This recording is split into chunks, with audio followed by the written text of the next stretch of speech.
They snubbed him. The S&P 500 committee looked Michael Saylor dead in the eye and said, nah, we'll take Robinhood and a dating app company instead. And I guess I wonder if you think Standard & Poor's or others, or, you know, if anybody has any sort of bias towards crypto still at this point, because the S&P 500 just came out with their decisions and they chose to go with Robinhood and Ledn over strategy. And a lot of people were kind of surprised by that. The stock actually was down a little bit. Do you think that there is a bias at any of the indexes or any places that come through this against a company with a lot of Bitcoin in holdings? I don't think there's a bias. I don't think we expected to be selected on our first quarter of eligibility. We figure it'll happen at some time.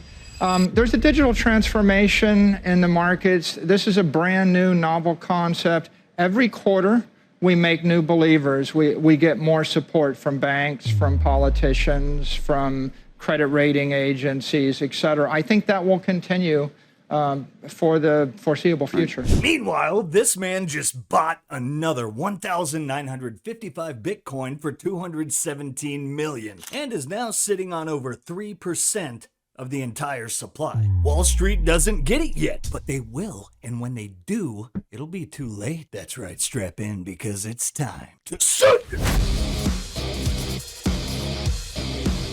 Check out price of Bitcoin this morning. The cryptocurrency up over 100% this year. Joining us right now is Bitcoin bull Michael Saylor, strategy executive chairman. You know him from MicroStrategy. People are still getting those names, figured out. So we had Tom Lee on the broadcast. I don't know if you saw this earlier today. And he effectively said Bitcoin at $111,000 is headed to $200,000 effectively by Christmas.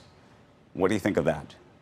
Well, most of the equity analysts that follow our stock have target prices for Bitcoin, and they're all north of 150.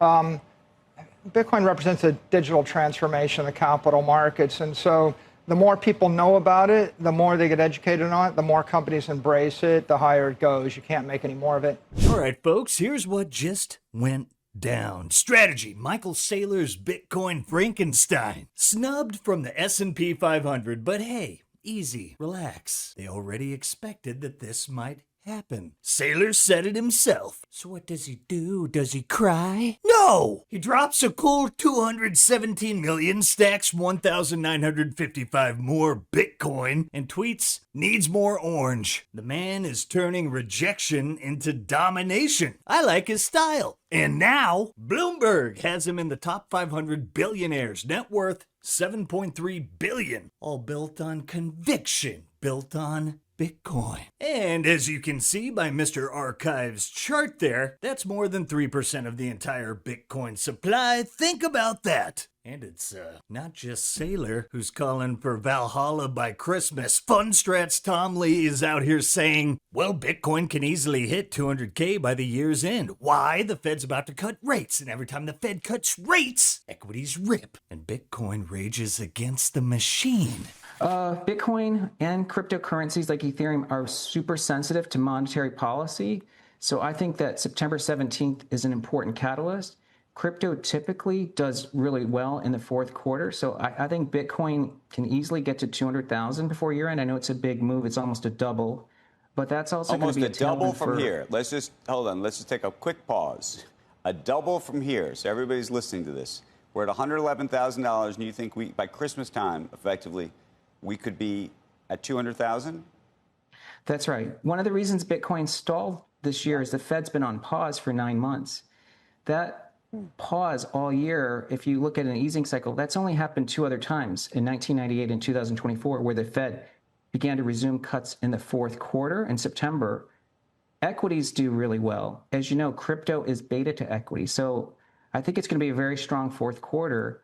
Small caps should also rally, like IWM, but that also is really bullish for Ethereum, which is highly linked to small caps. So you are seriously bullish into the end of the year at this point, given these rate cuts. You don't look at it as bad news is good news, but therefore the good news can't be that good situation. I would be more cautious, Andrew, if we didn't encounter so much skepticism about stocks. I think year to date the S&P is up 10%. As you know, when you look at a pretty good measure like AAII, net bulls, less bears, it's been negative for 5 weeks. So at all-time highs, investors are bearish. And we find that skepticism among our institutional clients. So I think most are kind of bracing for a defensive view between September and year-end. That's why I think that the stock market will surprise to the upside. Institutions know it. They're bracing defensively right now. But when this thing flips, oh baby, it's vertical stacks of God candles. Buy Bitcoin or sleep now in the fire. Institutions are not slowing down. Tether added more Bitcoin to reserves than almost every ETF. Metaplanet bought another 136 Bitcoin. They're over 20K now. And whales, those assholes dumped $12.7 billion worth in the last month. But guess what? Price is still above 111K. That's not weakness, it's strength. Illiquid supply just hit an all-time high. The supply shock is here. So you can whine about big corporations are buying all the biddies, or you can turn off Twitter, clock in at your job, and stack more sats for your family. That's the signal. Even Harvard's writing in Harvard Business Review that Bitcoin is replacing gold as a store of value. Larry Fink says it. Harvard says it. Guess what? The allegedly smartest guys in the room are finally catching up. But meanwhile, and highly ironically with the name World Liberty Financial, well, they just froze 272 wallets. They just straight up debanked people? And this after Eric Trump himself said debanking is what brought his family into Bitcoin? WTF, can't make this up. It's all centralized garbage. And this is why we Bitcoin. Now let's talk macro because the storm is coming. Tomorrow, we're likely to get the biggest jobs revision since 2010. Goldman Sachs says up to 950,000 jobs could be erased from the record. Poof, gone.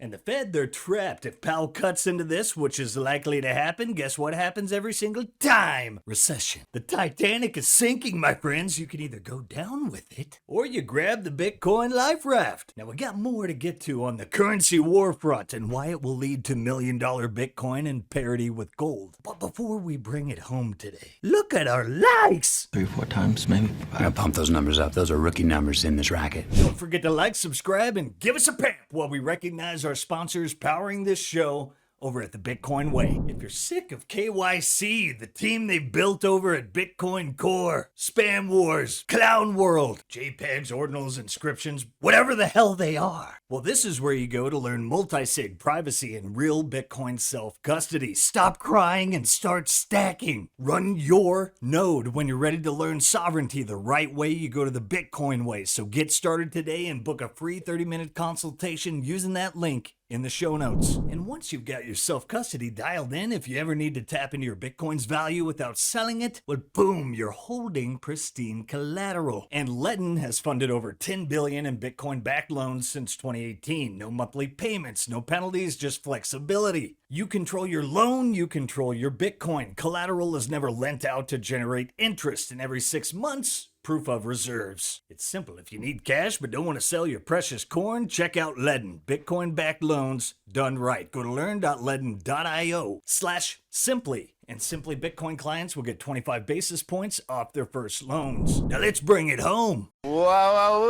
it's very nice.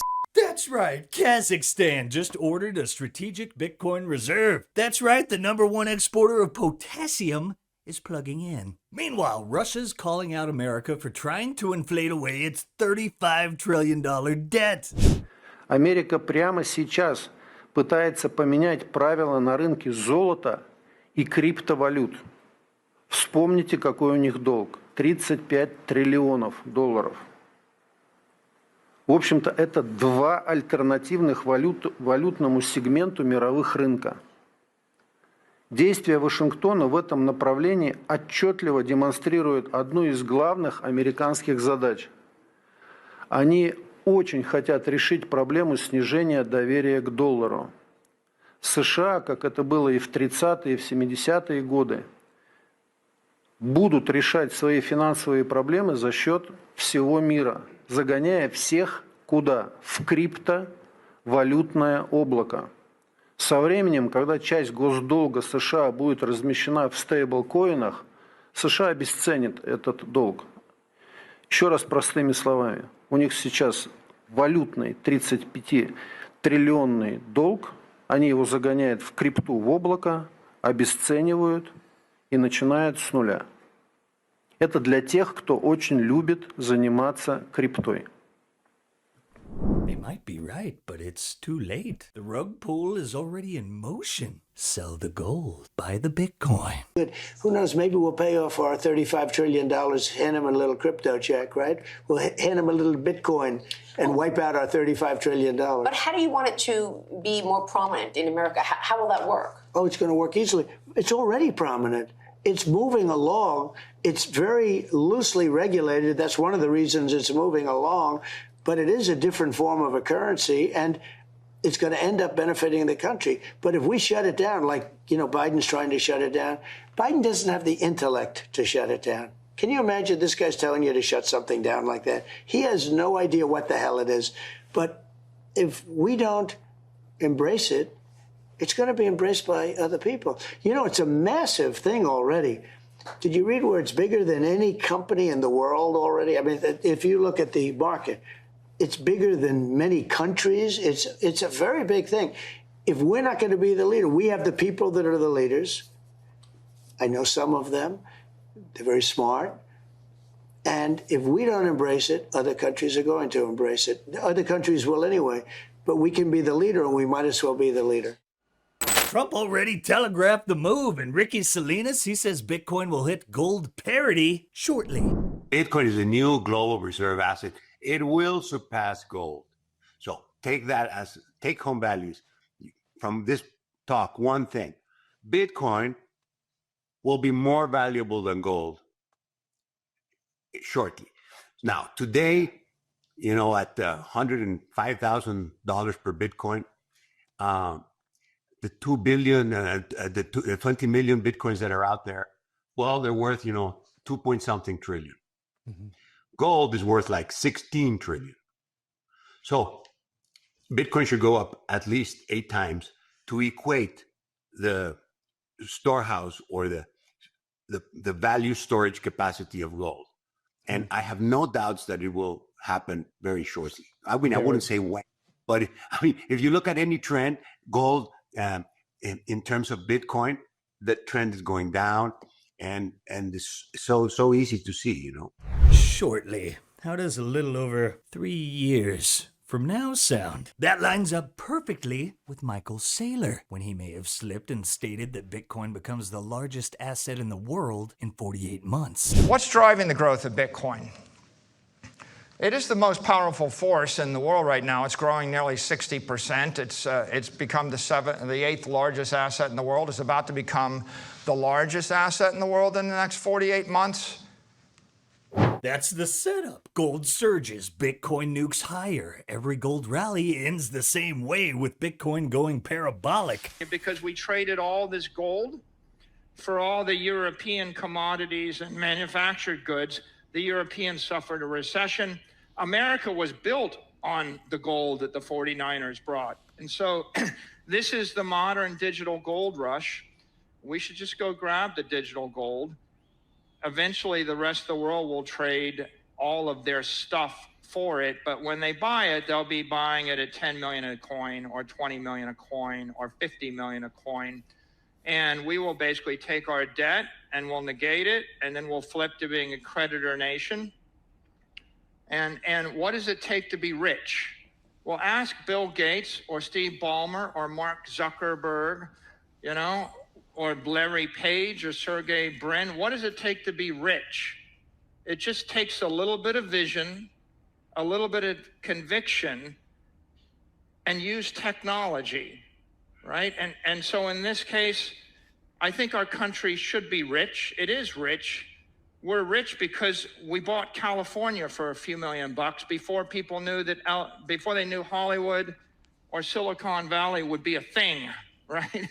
And now I think we should buy cyberspace, and it's the most powerful lever imaginable, because you're paying a penny to get $1, and not only are you paying a penny to get $1, but you're de-risking the thing, right? Because in the process of adopting Bitcoin as the network, you force a stampede of all of our allies, all of our frenemies, all of our enemies, and you accelerate the monetization of the network. So everybody's a winner. I mean, arguably, even the rest of the world's a winner because they're going to be better off using digital capital as a store of value than using Siberian warehouses.